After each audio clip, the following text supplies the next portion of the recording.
So today is our second final exam review. And so what I'm going to do today is I'm going to discuss our last bit of due dates. And then I'm going to go over like kind of the format of the final exam. And then I'm going to do as many frequently missed problems in an hour. So I'm going to talk probably a little bit fast, but I want to make sure I get, I go through as much as I can with you guys during the time we have together. So this week is our last week of actually turning in assignments and things like that. We have a due date tomorrow, November 29th. It's 3 assignments and no tests. It's a quiz, a lab, and a discussion, I believe. And that's for everyone. And then this week is weird. It's the only week like this of the whole semester where we also have a due date on Friday. Okay, and on Friday you have 2 assignments due. One is a quiz and one is your final test. Okay, so do not forget that because that final test still counts towards your grade. It's that nuclear physics test.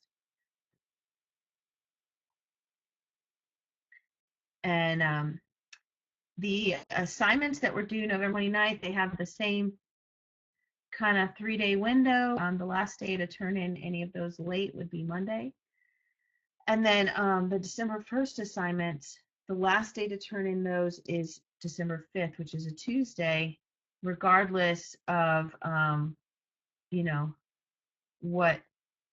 whether that's the 3-day window or not.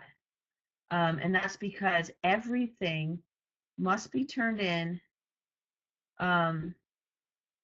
anything you want credit for anyway, must be turned in by 11, having trouble talking and writing, must be turned in by 11:59 that night because on Thursday or on Wednesday, trying to go fast, but I'm just going to finish writing the sentence because I obviously can't and talk today. So if you have test corrections you've been working on or you were waiting until the last minute to do, or the synchronous session ELOs, or maybe the ELO from this session, the last day to turn that in is December 5th by 11:59 p.m. Please do not email me and ask me on Wednesday if I can take your test corrections or your ELOs or anything like that. I cannot. And that's not a Miss Curdle policy. That is virtual school policy. Once the final exam opens on December 6th, I can't take anything. If you are signed up to take your final exam early, you would have already had to apply to do that. Then you need to have everything turned in before you take final exam. Because once the final exam opens for you, we're no longer allowed to accept work. Okay? So December 6th and 7th, that's a Wednesday and a Thursday. You need to take the final exam. The final is 90 minutes, and I'll go through like the question breakdown and all that in a second. But you have to take it Wednesday and Thursday. If you haven't taken it Thursday afternoon, expect to get a call from me because I have to call you Thursday afternoon and remind you that you need to take your final exam. Okay, it's worth 20% of your grade. That's equivalent to like every lab that you've done this semester. Okay, so it is a great way to bring up your grade if you've studied really hard for it. The test corrections and the ELOs for watching these synchronous sessions are great ways to study for it. Not only do they bring up your grade, but they help you review the material. Excuse me. To make you better prepared for the final. So you can bring up your grade a little bit with the final, or you can bring it down, with the final. So it is a huge amount of your grade. It's just like taking an EOCT or a milestone test or whatever they call those now. It's worth the same amount. So take it seriously. And that's next Wednesday and Thursday. And then Friday, your course will close at midnight on Friday, or 11:59 p.m. on Friday. So Saturday morning, I'll be grading your test. Okay, don't ask me to grade your test before then because I'm not allowed. Okay, I'm not allowed to release your final exam, show you the questions that you missed. None of that. It's kind of like if you took a milestone test or an EOCT, where you take that test and then at the end you get your grade, and it doesn't tell you which ones you missed or anything like that. So that's kind of how these finals work as well. So keep that in mind. That I'm not actually allowed to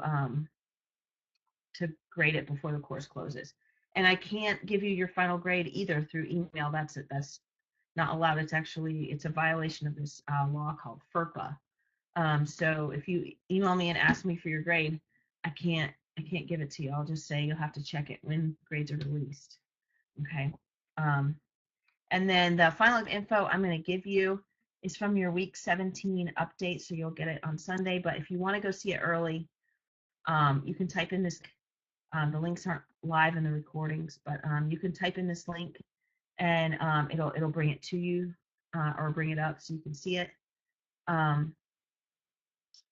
So what I'm going to do is I'm going to go and I'm going to see if I can screen share with you guys. See our minutes ticking away. Okay. So it says that you should be able to see this screen, but just in case you're not able to see it, I'm going to go ahead and I'll say everything that we're looking at. So this is your final exam. Kind of just all the information you need final right here. So you have to take your final between 12:01 a.m. Wednesday, December 6th and 11:59 p.m. Thursday, December 7th. You get 90 minutes for the exam, and it's 20% of your course grade.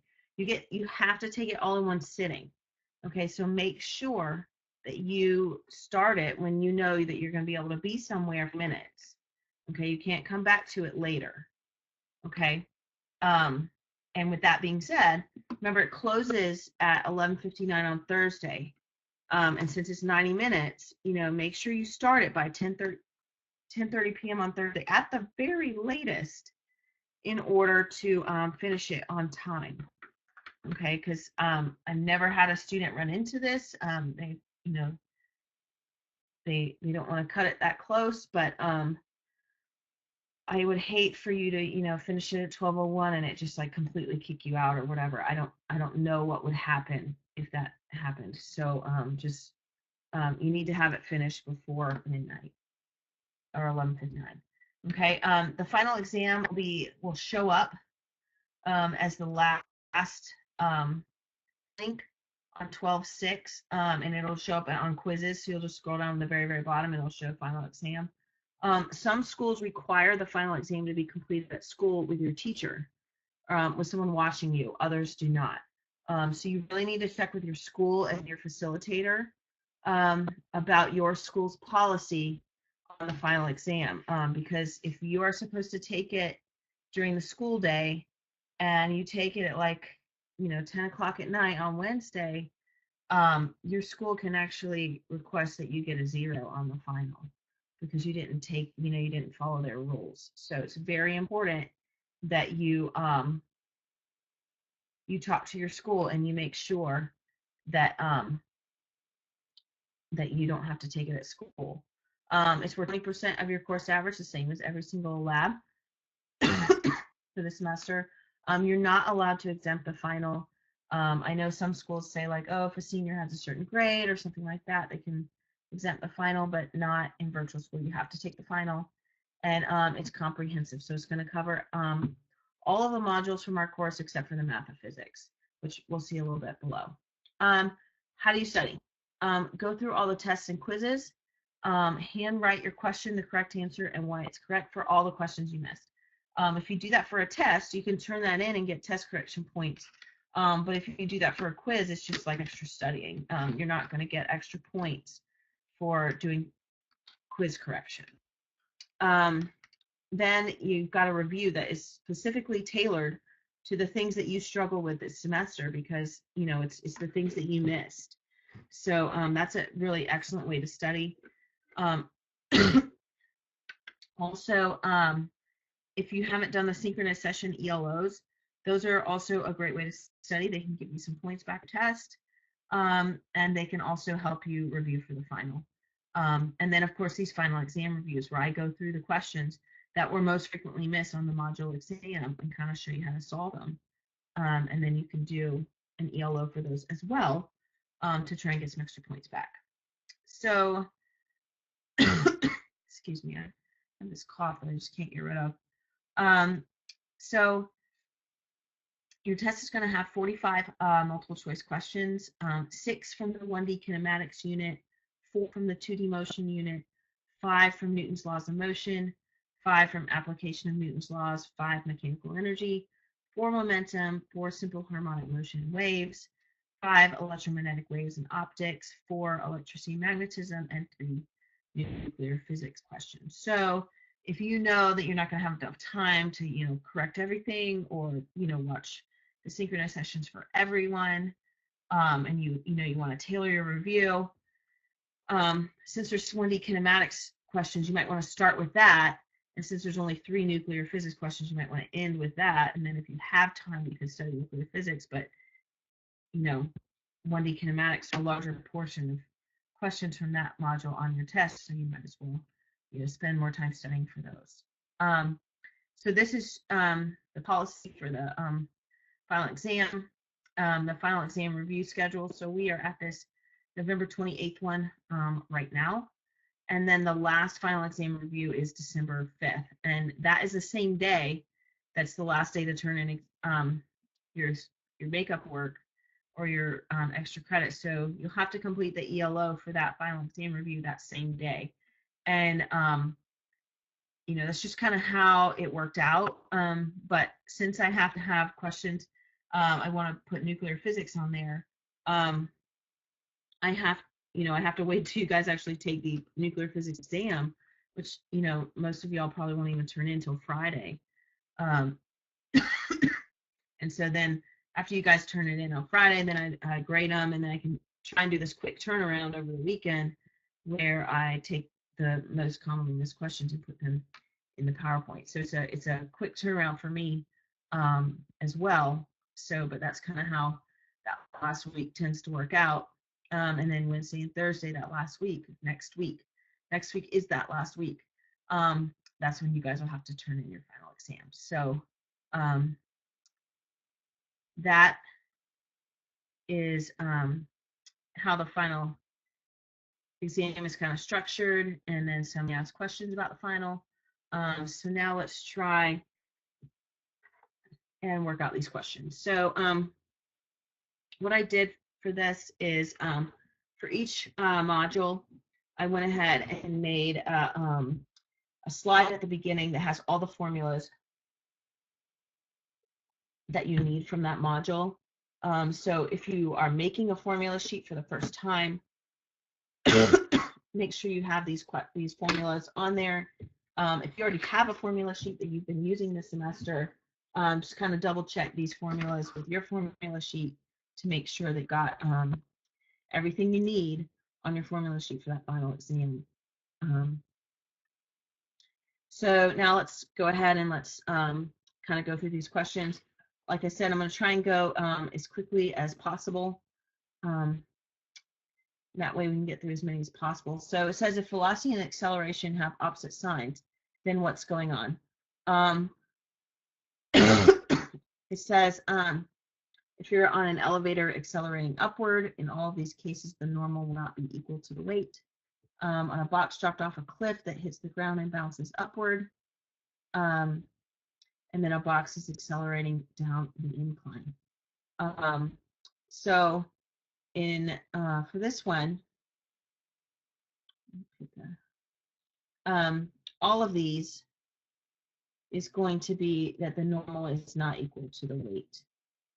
Okay, because we've got some sort of acceleration going on here. Okay.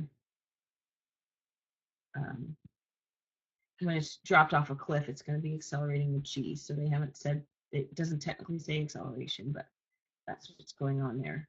Let's go to the next one. Okay, so in this one, it says we have a 5 kilogram box on an elevator. It is traveling upward, and then it slows down at 1 meters per second squared. what is the normal on the box? So we have this 5 kilograms. That's going to be our mass. We have slowing down at 1 meters per second squared. That's going to be our acceleration. And then we want the normal force. Okay. So let's see what we know. We know our mass is 5 grams, or 5 kilograms, sorry. We know our acceleration. Since it's slowing down, we know our acceleration is -1 meters per second squared. That's why I highlighted or underlined the slowing down, because that's basically telling a sign. Our force due to gravity is 5 times 9.8, which is 49 newtons. And so now we can go ahead and we can try and find our normal force. Okay, so our net force acting on this box, which net is your total force, is your normal force minus that gravity force. Okay, so then we can take, we can put F net is equal to MA. So I put MA here. Fn I don't know. And then FG I do know, but I'm not going to put it in yet because I didn't want, letters and then some numbers. So then I'm going to have 5 times -1. We have Fn, and then we have 49. We have -5 equals F minus 49 plus 49 plus 49 to 44 newtons is our normal force. So let's go to the next one. Okay, so this is one of those ones where your final is all multiple choice, but this is one of those ones where if I didn't actually put the choices, the question wouldn't make a whole lot of sense. So I had to put, all the choices in it. Where the short answer questions, I didn't bother putting in all the choices because, it's just the answer. So rolling friction, which one of these correct? Does it allow for movement? Is greater than kinetic friction? Resist sliding, or all of these are correct. So the answer for this one would be all of these are correct. So all of these things are true. So students struggle with these sometimes because they're like, oh, I know that A is right. Well, yeah, A is right, but so is B and C, which makes D the best correct answer. So that's that one. The next one, tension. So let's talk about what happens. How do we have tension? Does it occur when someone pushes on an object? When someone pulls on an object, cannot be produced by pushing on an object, or is treated differently than other forces. So tension occurs when there's a rope or a string or something like that. Something can be dangling. That would have a tension force.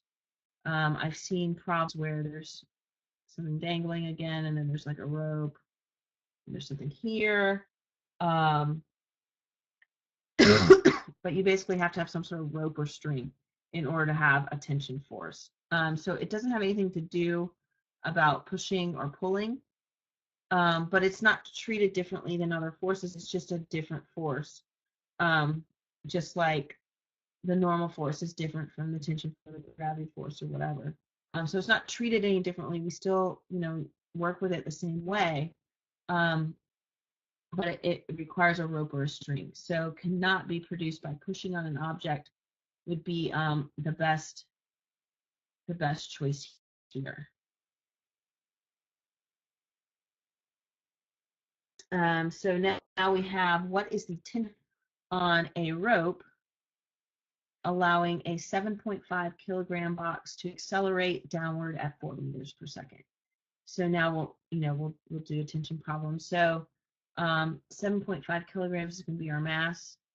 And then we're accelerating downward at 4 meters per second, so that's going to be our acceleration. And our tension, you can write like a big T. I think they do that in the course. I've always wrote F sub T when I solve them, but you can use either one. So the first thing I'm going to do is I'm going to write what I know. Since we're accelerating downward, that's telling me that I have a negative acceleration.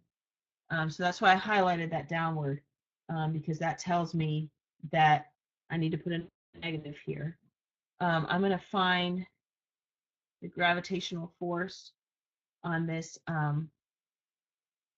box, which is, we also think of it as the weight. I'm just going to go ahead for that because I'm going to need it. So I'll just go ahead and get it out of the way. And then I can also solve for the net force. And your net force, remember, is mass times acceleration. So remember that last problem we did? We needed the net force, so we might as well just, go ahead, get it out of the way, and solve for it. That way, when we need it, we can just plop it in. Okay, so our net force, our total force, is that negative 30, but it's equal to our tension force minus our gravitational force. So now we can go ahead and put that F net in there and the FG in there, and then, just solve for FT.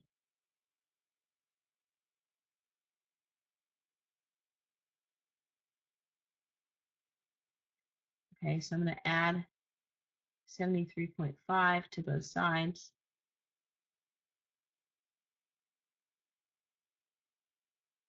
And then I'm going to get 43.5 newtons is my tension force.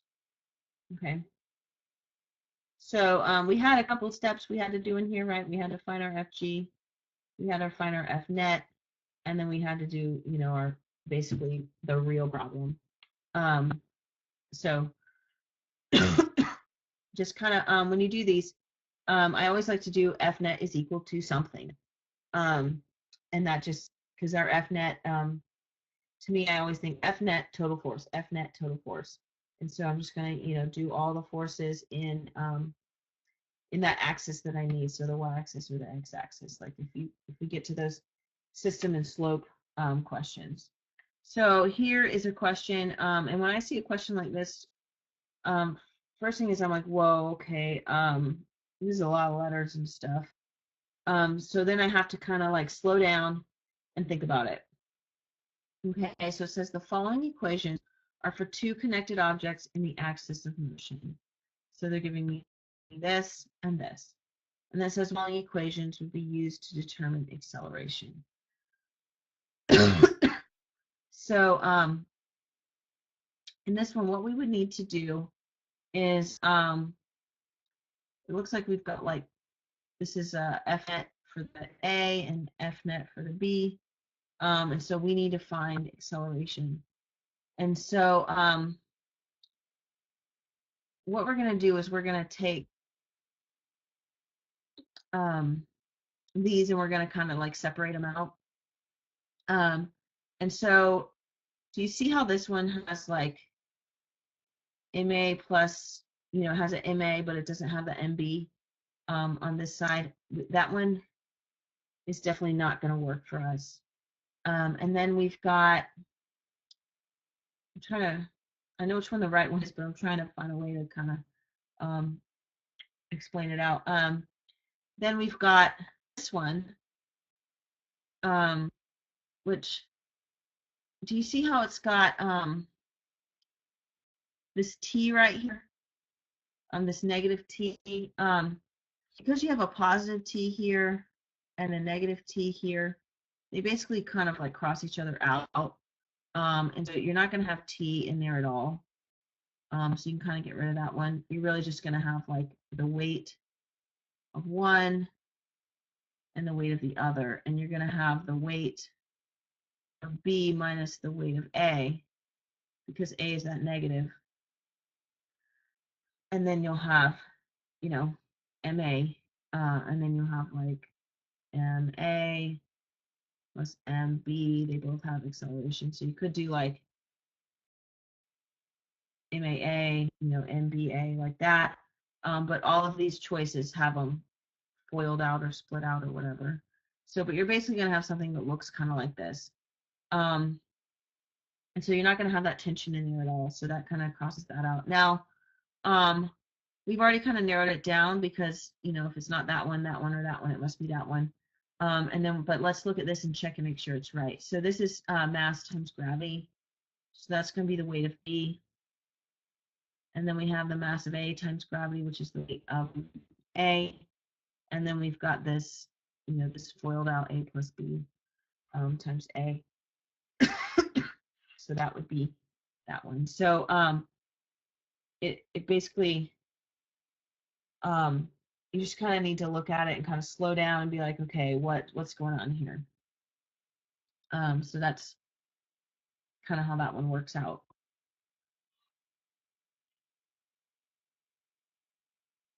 So now let's do number 8.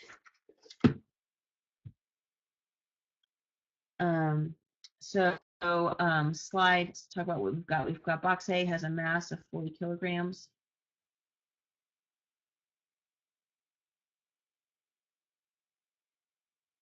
That's going to be the mass of A. And box B has a mass of 25 kilograms. That's going to be mass B. Box B is pulled to the right with a force of 240 newtons. And that's the force of B. And then across a frictionless surface. And then the acceleration of the system is 3.69 meters per second squared. And then what is the tension on box A? So that would be F T for box A.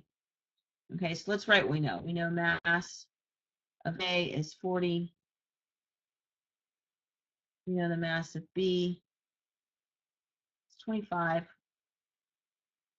We know the force on B is 240 newtons.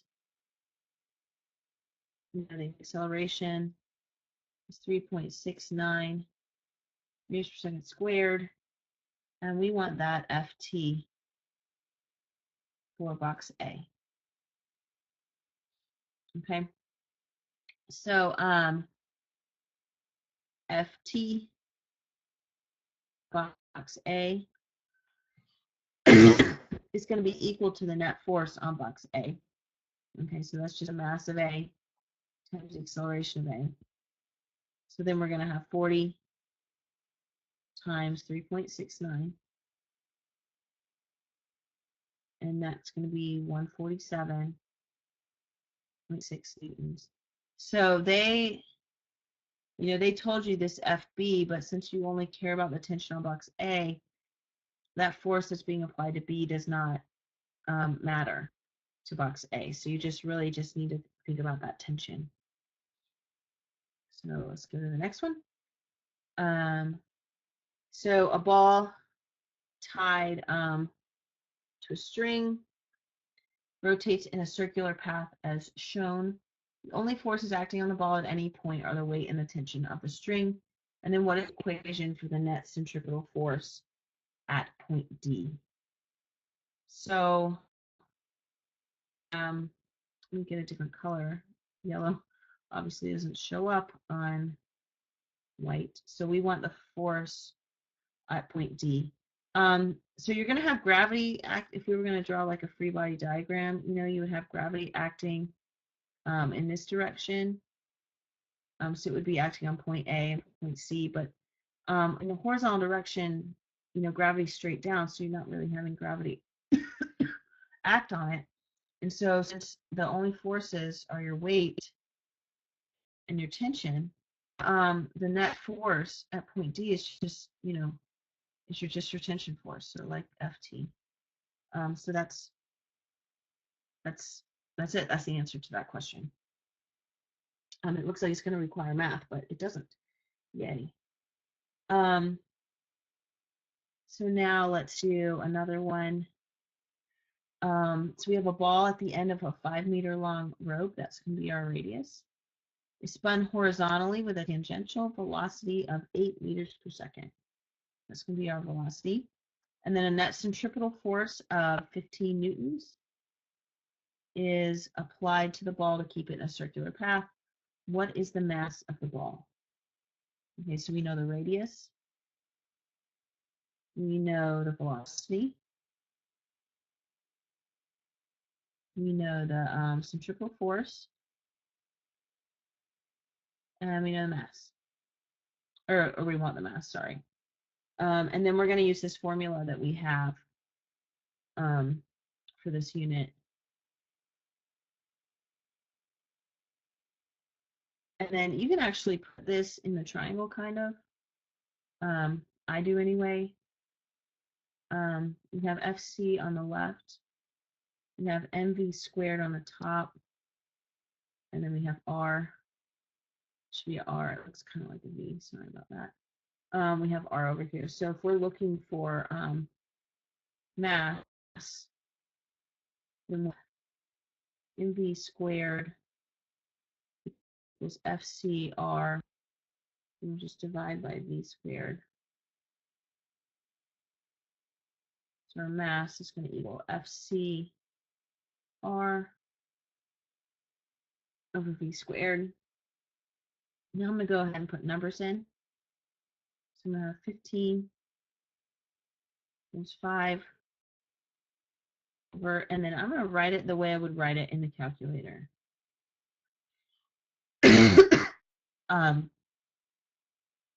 If I was going to put this in the calculator all at once, I would write it like this. And that's to make sure that it doesn't multiply the wrong things together.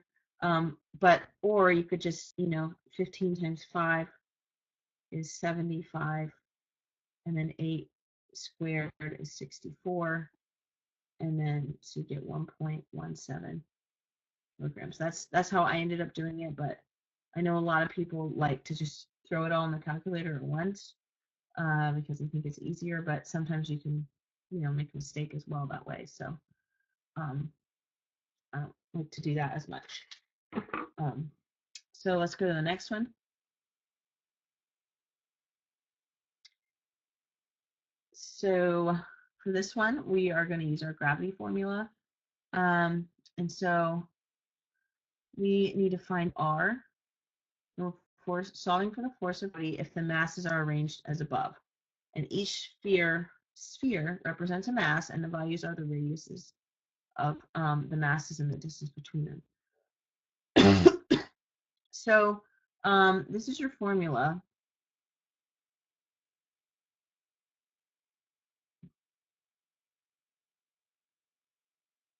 And this is what they're asking about. What would you use for R for this formula? Now, when you're doing this formula, you're going to solve from center to center. So the distance from center to center is 5 plus 2 plus 5, which is 12. So you would use 12 meters as your radius in this one. So you don't actually have to do any real math for that one either, which is nice. Other one. I just put a bunch in here because I wanted to try and do as many as possible for you guys. So we have two objects, one with a mass of 75 kilograms, this would be the mass of A, and the other with a mass of 30 kilograms, that would be the mass of B. Experience a gravitational force of attraction of 9.5 times 10 to the negative 8. How far apart are their centers? So that what's the radius? So we're going to have M1, where MA is 75. I'm going to call them M1 and M2, and then I wrote A and B up there, just because I know the formula has 1 and 2. I'm going to do my gravity force.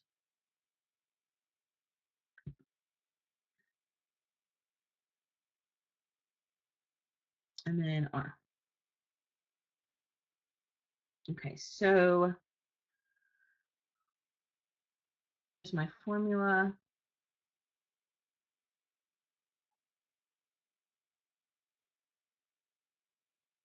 Okay, now this G is a constant, and that is something that even if they don't give it to you in the formula, you're allowed to write on your formula sheet. So that's 6.67 times 10 to the negative 11. Okay, so that's what that number is. So what I'm going to do is I'm going to go ahead and I'm going to do some algebra to try and get R, where he needs to be. So I've got R squared FG, and then here FG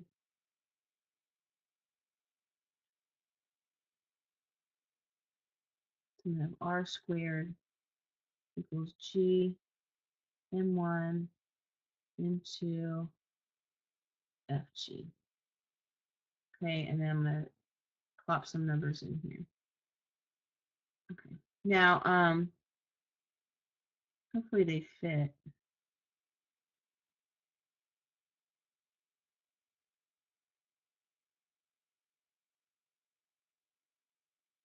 Okay, it's kind of messy. I don't like it being that messy. But then I'm going to get, and that's going to be over my 9.5 times 10 to negative 8. I almost forgot that part. And then what I did is I multiplied these three together first, just to make sure I wouldn't have any mistakes in my calculator. I didn't want to do all this work, and then make a calculator mistake, which then kind of, ruins your whole thing, and you get the wrong answer, even though, you technically did all the work right. So, and if it's multiple choice, you don't get partial credit. So it's important to actually get the answer right. So I have, this is the top three numbers multiplied together divided by the bottom, which is FG. Then I'm going to get a number that is small, but that's R squared. So I have to take the square root of that. Once I've taken the square root of that 1.26 is my actual answer. And for this one, I wouldn't be surprised if it's a multiple choice if 1.58 is, because a lot of students forget to take the square root, and they're going to want to make sure that you know to do that. Okay, so this is your energy unit now. And these are the equations you need for the energy unit. So make sure that you have these on your formula sheet somewhere. If you're making a new formula sheet, write these down. If you already have a formula sheet, then just make sure that you've got these on your formula sheet. So the work kinetic energy theorem, it just relates the work done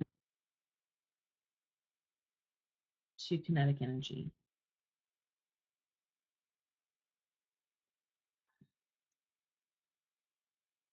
Okay, so that's all it does. It's it's not looking for like some groundbreaking explanation in this question. So let's go to the next one. Kinetic energy. This one is asking you. It just asks you. Basically, it wants the formula, or like what is kinetic energy, and it's basically your kinetic energy is equal to 1/2 mass times velocity squared. So your kinetic energy has to do with your mass and your velocity. So the amount of you and how fast you're going. Okay, so big things going very fast are going to have more kinetic energy than small things going slowly.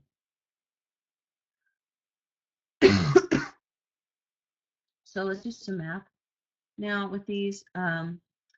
So we have a ball and it's rolling 15 meters. It's going to be our distance down the road while being pushed with a force of 20 newtons. Okay, and it says how much work is done on the ball. Okay, now notice the force is opposite the direction of motion. That's going to be really important. Okay, so our distance is 15 meters, but our force is going to actually be negative 20 newtons because it's opposite the direction of motion, and then we have our work. So our work is just equal to force times distance. So I'm going to have times negative 20, and I'll get negative 300 joules. And that's okay to have a negative because remember, our force is pushing it the wrong way. Okay. So let's do another one. This is a kinetic energy problem.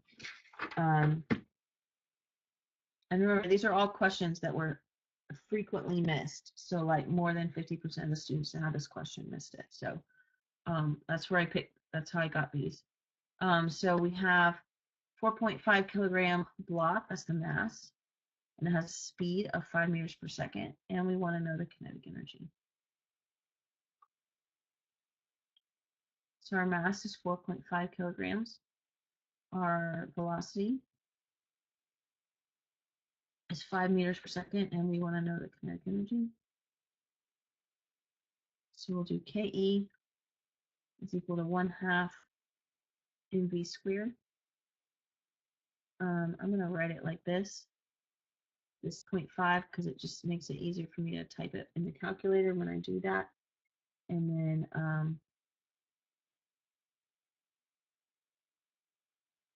if I do it like that, I can put calculator all at once.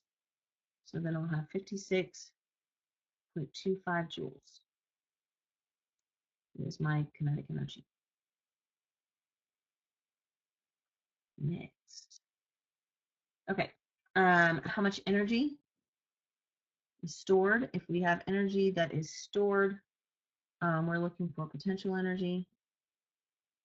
In a spring that is compressed, for springs we use the X for our distance. And if the spring constant is 765 meters per meter. Okay. Stay there.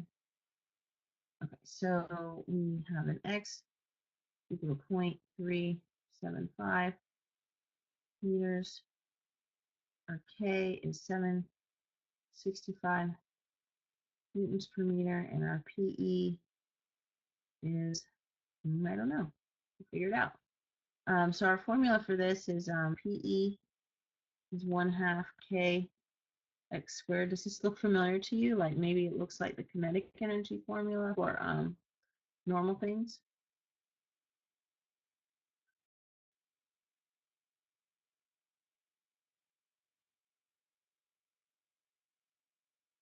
Okay. And if I do that, then I can put it in the calculator all at once, and I'll get 53.79 joules. Okay, so that's the energy stored in the spring when it's compressed.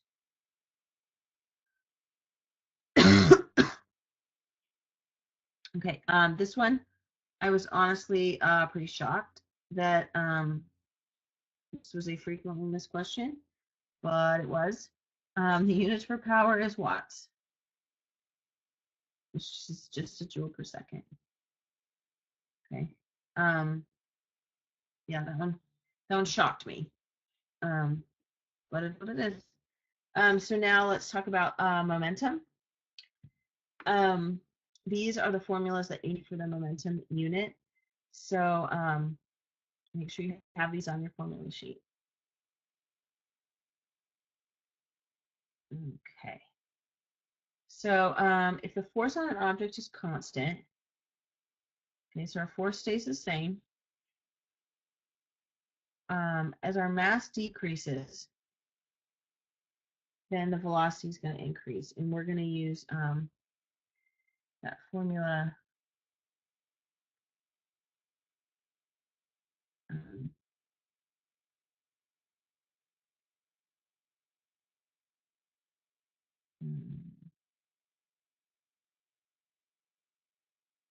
So basically, momentum is mass times velocity, right?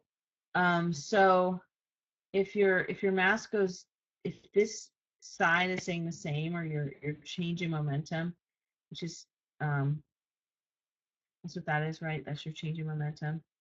If your changing momentum is staying the same, then if your mass goes down, your velocity has to go back up in order to keep this number the same, right? So then our velocity is going to increase. I don't know why I made a W.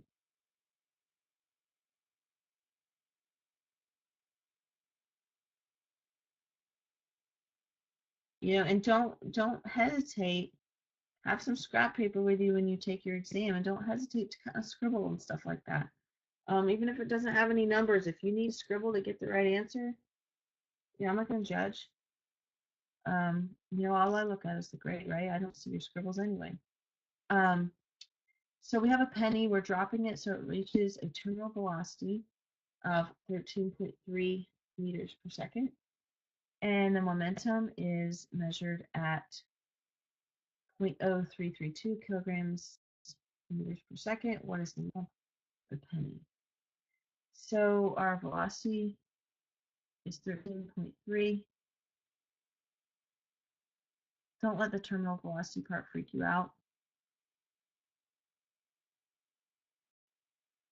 I just put stuff like that to just, you know, throw you off, see if you fall for it. And then our formula for momentum is just mass times velocity. So we can put it in a triangle. We'll have mass and velocity on the bottom, P on the top. We're solving for mass. So we're going to have mass is equal to P over V. So I'm going to put my 0.0332 over 13.3. And I'm going to get 0.00250 kilograms. Now remember, a kilogram is very, very big, and a penny is very, very small. So it would make sense that our penny is not very many kilograms. Okay, it's a very, very small amount. Let's do some more. Okay. What is the force required to increase the momentum? So here's our force. Required to increase the momentum of a box by 7.49 kilograms meters per second in 350 seconds. Like, what is our symbol of seconds? And this is actually going to be our change in momentum. Because that's how much we're increasing the momentum by. So for this one, we're going to use our impulse momentum formula.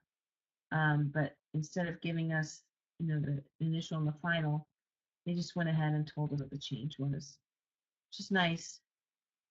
Saves us a step.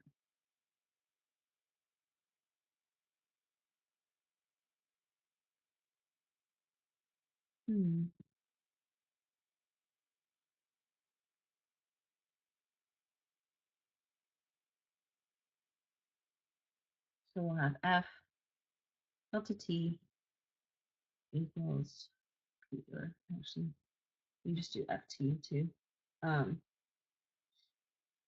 So we can put this in the triangle if we want. We put F and T together and change the momentum together. And we want the force. So we'll have our force is equal to changing momentum times T. So we'll have our 7.49 and 3.5.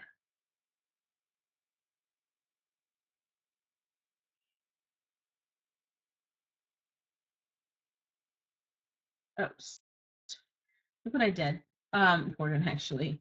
Do you see how it has P over T? And I just did P times T. Okay, you know, I was looking at this and I was like, that doesn't really make any sense. Just kind of blindly going along. When you work these problems, you know, you make a little mistake like that, and then you've got, you know, you get the wrong answer. So check and make sure if something doesn't look right. Check and make sure that you didn't, you know, do something silly like I just did. So our force is actually 2.14, where if I had multiplied them, I would have gotten, you know, a much larger number, over 21, I think. So just, I'm not immune to making mistakes as well. So now for a given change in momentum, if we increase the time of impact, okay, so this is like your that discussion that you guys did when I asked you, you know, what is the point of a seatbelt or whatever, when we were trying to find ways to reduce the force.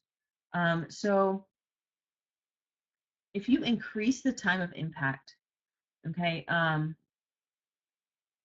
you're going to reduce the force. Okay, so there's ways you can do this. You can, for example, like allowing a car to crumple. That is a way that's going to basically increase the time of impact because it's crumpling instead of just like bouncing off. Um, the seatbelt kind of slows you down, again increasing that time of impact, which will reduce your force. Brakes, right? Even just hitting the brakes on your car can reduce the force. If you were to just like hit a brick wall head on without, like, say you fell asleep in the car or something, um, without hitting the brakes, that's going to have a lot more force than, let's say, you see you're heading towards a brick wall and then you apply the brakes. Um, you know, so all those things can reduce the force. Increasing the time of impact, the whole point, the reason we want to do that is because it will reduce the force. So that's pretty key for like car accidents and stuff. So now we're going to apply a force to a box for 5.2 seconds, should be causing the box, use the mass of the box, to come to a stop. So our final velocity is stop from a velocity of 6.1. So that's our initial. And we want to know the force on the box. Okay, so we've got a time of 5.2 seconds. We have a mass of 2.80 kilograms. We have a final velocity of 0 and an initial velocity of 6.1, and we want to know the force. Okay, so we're going to use that same momentum impulse formula, right? We're going to use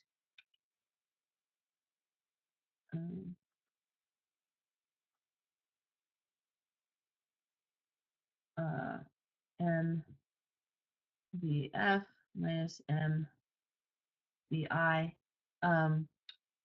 You can also, if you want to, you can do like vf minus vi m, and then we're going to find the force, so we're going to take t from both sides.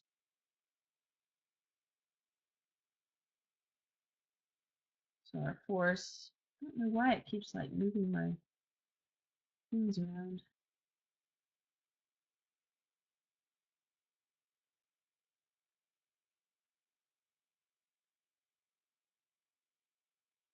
So that's how we're going to find the force. So I'm going to have 0 minus 6.1 times 2.8 divided by 5.2. I want to put this in the calculator all at once, put an extra parentheses right here.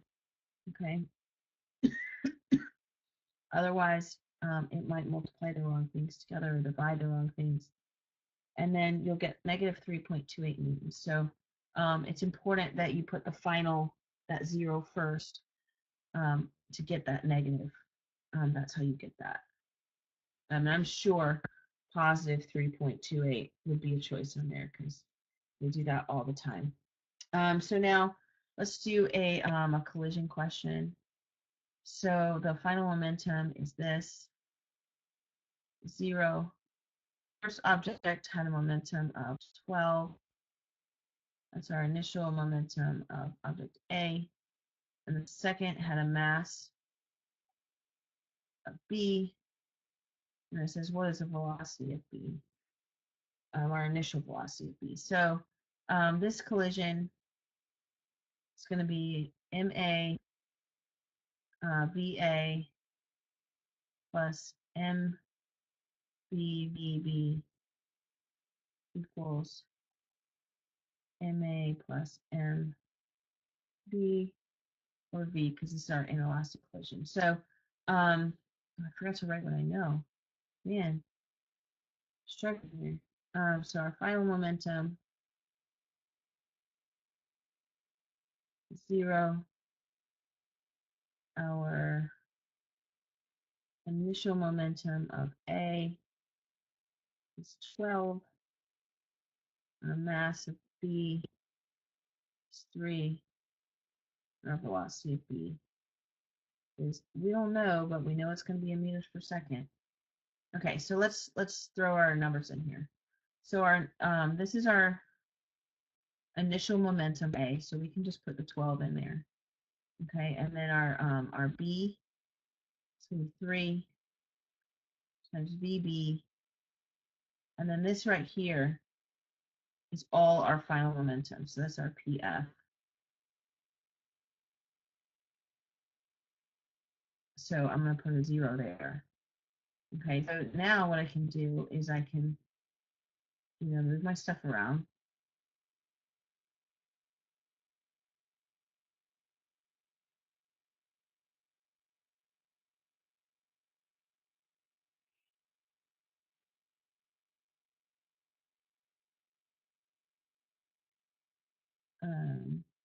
Why is this way down here? Let's see. Okay. At least I got rid of it a little bit. And then I'll just do 3, 3. So VB is equal to negative negative 4 meters per second. And negative just means it's going in the opposite direction. Makes sense, right? Because if you have a car going this way, then the opposite direction is this way, and that's how they hit each other. So that's how that one would go.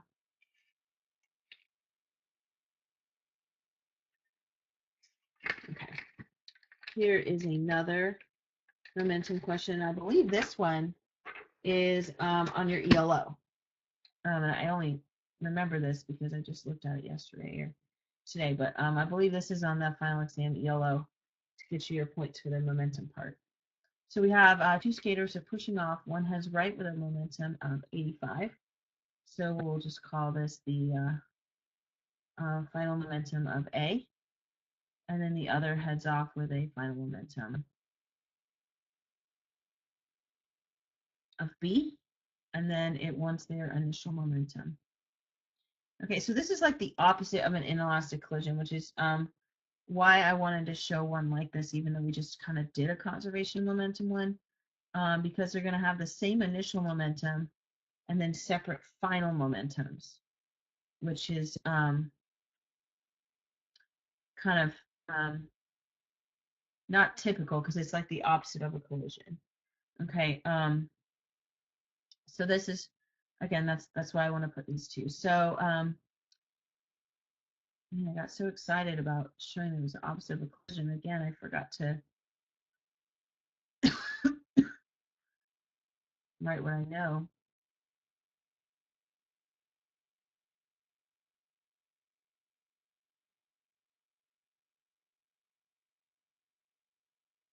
Okay, so I'm going to take my my negative 85 plus my negative 65. And so since this is a plus right here, these will basically add to each other. So our initial momentum was negative 150. And that makes sense because if they both have the same units on their final momentum, that means, that initial momentum had to be enough to be enough for both of them.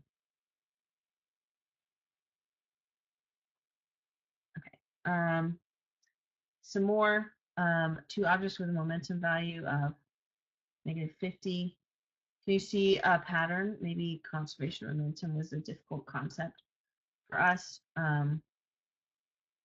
P initial A and 75 P initial B, they collide.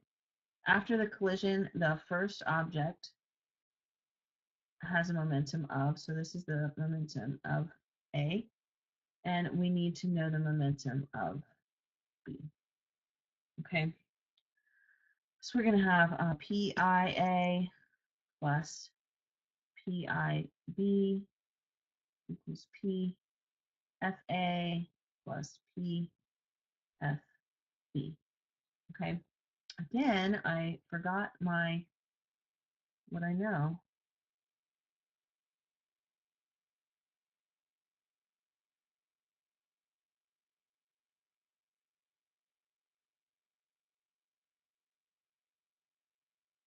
Which is not good. But you notice before I try to solve anything, I'm like, ooh, I need to figure out what I know. So that's usually what I remember. So negative t plus 75. I'm just throwing in my numbers right now. 40 plus PFB. Where's this going? Okay, so we're going to solve for that. So what I'm going to have here is I'll have 25 equals 40 plus PFB. And I'm going to take 40 from both sides. Then we get negative 15. Ooh.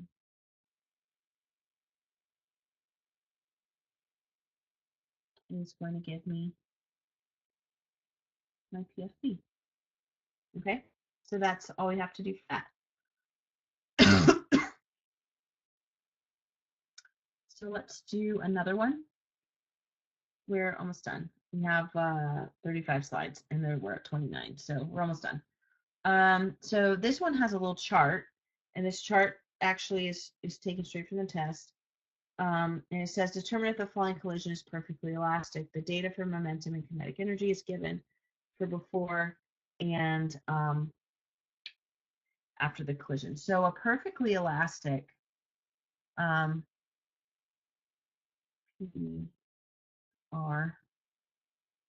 F E. So if it was perfectly elastic, kinetic energy would be the same before and after.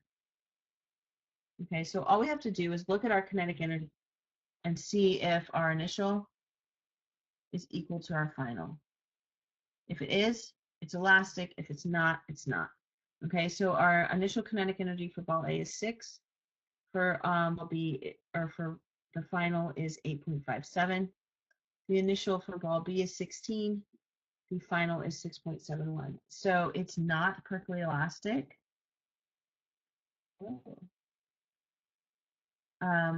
Because the energy, the kinetic energy before and after is not the same.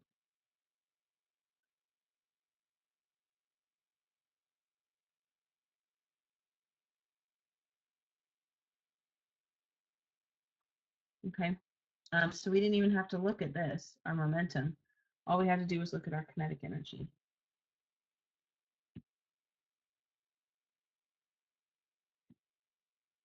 Okay, now I'm going to do the first half of waves. Wow, this formula, I'm not sure what that did there. Yeah, it looks like we've got like Japanese or something going on here. I'll let me see. Let's see if I can get the formulas. This one should be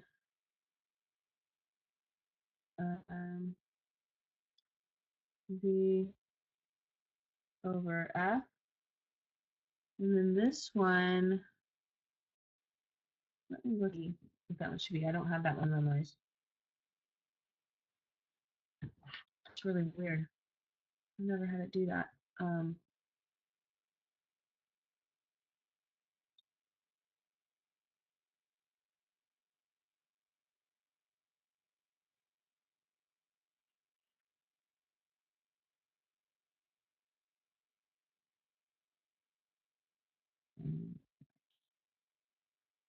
Okay.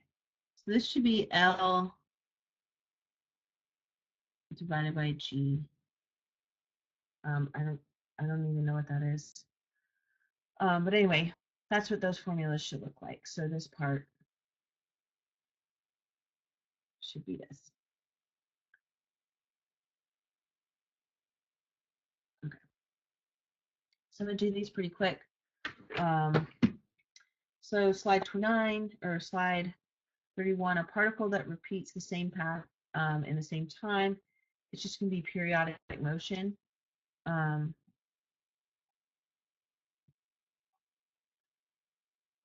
Which basically is just repetitive. That's why the periodic table is called the periodic table, because the properties of the elements repeat.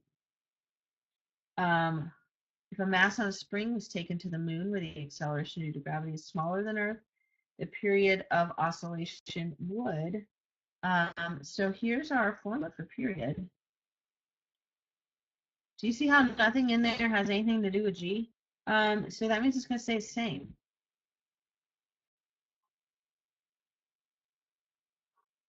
Because this formula is the formula for period, and there's nothing to do with G. It just has to do with the frequency, and that's it. So now we have a particle that's going simple harmonic motion. It says it's vibrating 0.526 meters. That's going to be an X from equilibrium. And that says what is the force on the particle if the constant is 0.473. So this is a this formula is like the spring formula.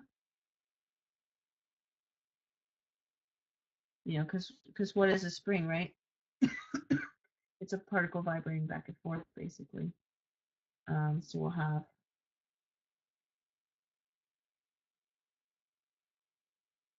.4 back.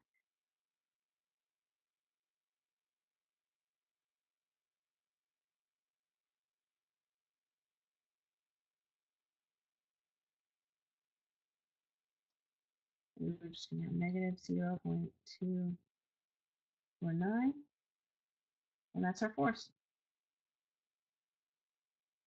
And that negative comes from that negative in the formula. Okay, 34.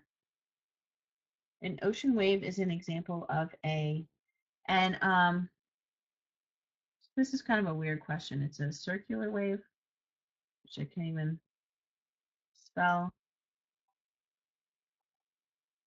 Okay, so if this is our ocean, each wave kind of in the ocean kind of goes like this. And so that's why they call it a circular wave, even though it's kind of a weird question, I think, personally. But. So a sound wave is going to vibrate with a frequency of 318 hertz. This is just what happens when I copy and paste the question. And then the speed of sound if the wavelength is 0.896 and the amplitude is 114. So the frequency is 318. Our wavelength is 0.896. And our amplitude, which we don't even have a number, like a symbol that, is 0.114. Hint, that's not part of our formula. They just gave us that to throw us off. If we want to find the velocity, though, our wavelength times our frequency. So we don't use that amplitude number. Just put these two together. And then we have 284.9 meters per second. Okay, so there's our velocity. I will do the second half of the waves unit next week. along with electricity and nuclear physics. And I want to say there's one more, but I don't remember. But anyway, the last units that we haven't gotten to, that's what I'll do next week.